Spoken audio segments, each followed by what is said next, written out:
अधिवक्ता को चाहता है वो उसी को कर सकता है, वो उसके लिए इसको। सर ये इस चीज में हमारा सुझाव भी ऐसा ही है कि अगर सरकार वाकई में जो जरूरतमंद व्यक्ति है उसको अगर मदद प्रोवाइड करना चाहती है, उसको जो है कानूनी मदद प्रोवाइड करना चाहती है, तो जैसे आयुष्मान स्कीम में होता है, एक्यूज को, मुलजिम को फ्रीडम होना चाहिए कि वो अपनी मर्जी का कोई भी काउंसिल एंगेज कर सके, सरकार उसके पैसे दे दे, उसका एक फिक्स रेम्यूनरेशन करा जा सकता है। तो ये भी हमारा सुझाव है, हमने ये भी अपना सुझाव रखा है। अगर ऐसी कोई हमारी मांग मान ली जाती है तो काफी हद तक जो है इस स्कीम में सुधार हो जाएगा। ये स्कीम में वैसे ऐसा ही है कि ऐसा कि ऊपर ये जो ऊपर से कहीं अधिवक्ता करने के लिए सिर्फ उसी को कर सकते हैं आप? नहीं, ऐसा नहीं। हाँ जी, बिल्कुल ऐसा ही है। जैसे मैंने आपको बताया, हमारे जिले में 6 एडवोकेट जो है वो पंजाब में। और क्या कारण?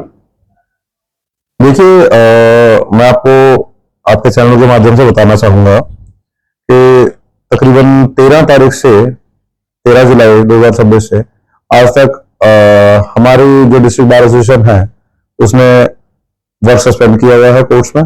बीच में एक दिन वर्किंग रही थी पिछले थर्सडे को, उसके अलावा बाकी सभी वर्किंग डेज पे हमने वर्क सस्पेंड करा है। ये जो वर्क सस्पेंड है ये हमने किया है डिसीजन चल रही है सट्रा एक जो अपने बाहर की तरफ से विषय का विषय है सर। ये एलएडीसी में हमारे काउंसिल्स कुछ रिक्रूट होते हैं, क्योंकि जो अगर हम एलएडीसी के बारे में थोड़ा बताएं, क्योंकि जनता में तरह तरह की भ्रांतियां हैं कि वकील हड़ताल पे हैं लेकिन उनको सही मुद्दा नहीं पता। एक नेशनल लीगल सर्विस अथॉरिटी है, नालसा जिसे बोलते हैं, उन्होंने वर्ष 2020 में जो आर्थिक रूप से कमज़ोर एक्यूज होते हैं, जिनसे कोई जुर्म हो जाता है क्रिमिनल, उनकी पैरवी के लिए, ताकि वो अपने केस में पैरवी कर सकें कम खर्चे पर, उनके लिए सरकार ने नालसा के तहत एक पायलट प्रोजेक्ट शुरू किया था कुछ उसमें।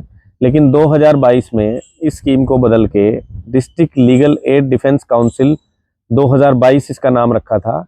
इसमें एक चीफ डिफेंस काउंसिल होता है, एक डिप्टी चीफ, और जो उनकी कुछ योग्यताएं हैं अनुभव के आधार पे, जैसे चीफ की अनुभव योग्यता 10 साल की है, डिप्टी चीफ की योग्यता 8 साल की है, 7 साल की है। इस प्रकार से ही इनको रखा था। लेकिन धीरे धीरे कोई भी पॉलिसी अगर बढ़ती है, उसकी खामियां जब उसको